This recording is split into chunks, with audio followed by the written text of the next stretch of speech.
Chapter number 1, question 1.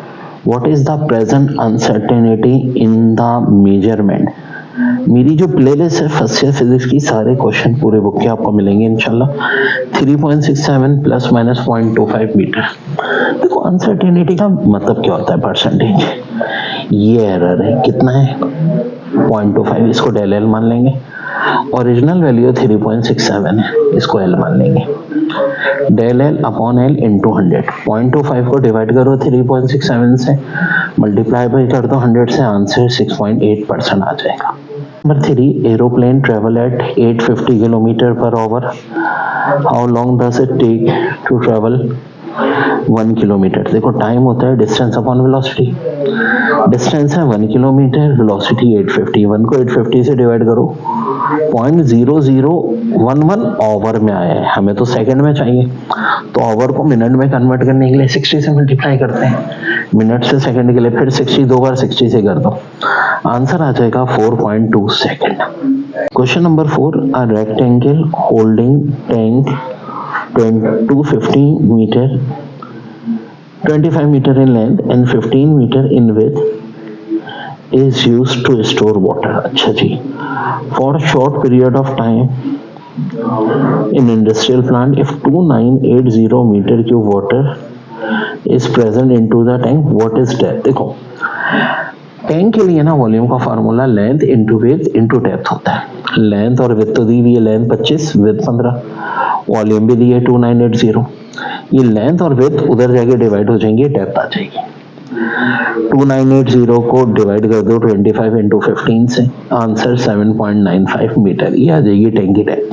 Question number 5, find the volume of rectangle underground water tank has storage facility of 1.9 metre by 1.2 metre by 0.8 metre, तो इसका answer 1.824 metre cube हो जाएगा। क्यों, volume होती है length into breadth into height, तीनों को multiply कर दें, ये आंसर आ जाएगा। ठीक है, question number 6, two student drive following equation, x refer to distance travelled v, the speed, the acceleration, and t the time, and the subscript o means a quantity at time t equal to 0, x equal to vt square plus 2at, and b part है x equal to v naught t plus 2at square, which of these could possibly be the correct according to dimensional check।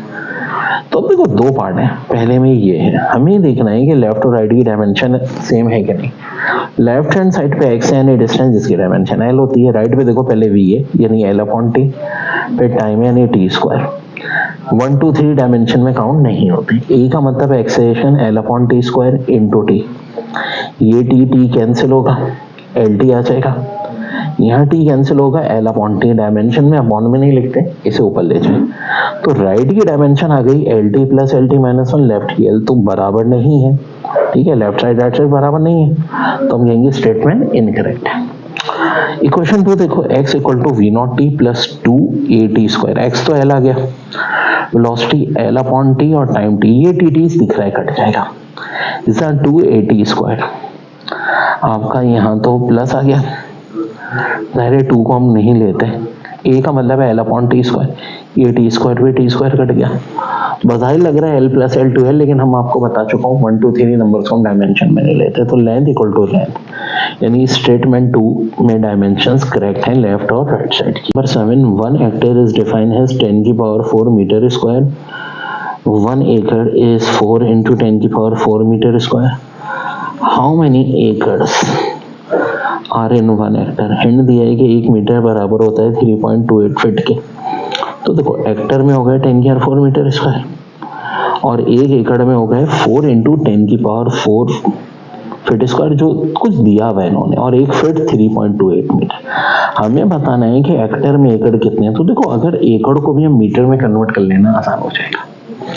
अब कैसे करेंगे भाई, हमें पता है कि 1 metre इतने फीट के बराबर है, तो 1 फीट हो जाएगा 1 अपॉन 3.28 मीटर, और फुट स्क्वायर को अगर मीटर स्क्वायर में कन्वर्ट करना है, क्योंकि एकड़ में तो देखो हमें स्क्वायर चाहिए ना, तो 4 इंटू 10 क्या तो वैसे ही रहेगा, 1 का भी स्क्वायर ले लेंगे, 3.28 का स्क्वायर भी ले लेंगे ताकि मीटर स्क्वायर में हो जाए। देखो 4 इंटू 10 की पावर 4 को 3.28 के स्क्वायर से डिवाइड कर दो तो 3728.3, ये बड़ा है फिगर है, मीटर स्क्वायर आ जाएगा। ठीक है, तो भाई ये चीज ना एक तो हमारी निकलाई कि 1 एकड़ में कितने मीटर स्क्वायर होते हैं, अब आसान है, हेक्टर में कितने मीटर स्क्वायर है ये भी पता है, हमें देखना है हेक्टर एकड़ के कितने बराबर है। तो देखो सिंपल, अब हम पता है क्या करेंगे, हमें पता है 1 हेक्टर 10 की पावर 4 मीटर स्क्वायर है और 1 एकड़ के हिसाब से 3728.3 मीटर स्क्वायर होने चाहिए। 10 की पावर 4 को 3728.3 से डिवाइड कर दो 2.69 एकड़ आ जाएगा और यही हमारा आंसर है बच्चों। And it watch factory claims that its watch gain or loss not more than 10 seconds in a year. How accurate is this watch? Express as percent. तो percentage uncertainty delta upon D into 100 होती है। डेल्टी 10 है और देखो एक year में पूछा है, एक ईयर में कितने सेकंड होते हैं, 31557600 सेकंड। तो डेल्टी अपॉन टी को 100 से मल्टीप्लाई भी करना है, ये 2 जीरो कटेंगे, 10 को डिवाइड करो, फाइनल आंसर 3.16 इंटू 10 की पावर -5% में, इतनी uncertainty. Question 9, the diameter of moon is 3480 kilometre, what is the volume of moon, how many moons would be needed to create a volume equal to that of earth. देखो अब hand क्या है, ये radius of earth होता है 6380 kilometre. ठीक है, तो अब हम ना पहले देखो मून का डायमीटर है ना, इसे 2 से डिवाइड कर लो ताकि मून का रेडियस आ जाए 1740, क्योंकि देखो अर्थ का रेडियस दिया हुआ है। मैं आखिर ऐसा कर क्यों रहा हूँ, मुझे पता है मून और अर्थ दोनों स्फीयर की फॉर्म में, और वॉल्यूम ऑफ स्फीयर होती है 4/3 पाई आर क्यूब, तो आर की जगह 1740 लिख देंगे, इसका क्यूब ले लो और 4π/3 से मल्टीप्लाई कर दो, तो देखो वॉल्यूम ऑफ अर्थ आ जाएगा 2.2 इंटू 10 की पावर 10 किलोमीटर क्यूब। देखो असल वैल्यू है, बुक में गलत भी है और एक आंसर ये भी पूछा हो सकता है, जमीन यहीं तक पूछे। फिर वॉल्यूम ऑफ अर्थ के लिए यही सेम फार्मूला होगा 4/3 पाई, लेकिन देखो रेडियस ऑफ अर्थ कितना दिया है, इन्होंने खुद दिया है 6380, उसका क्यूब ले लेंगे, ये आ जाएगा 1.08 इंटू 10 की पावर 12 किलोमीटर क्यूब।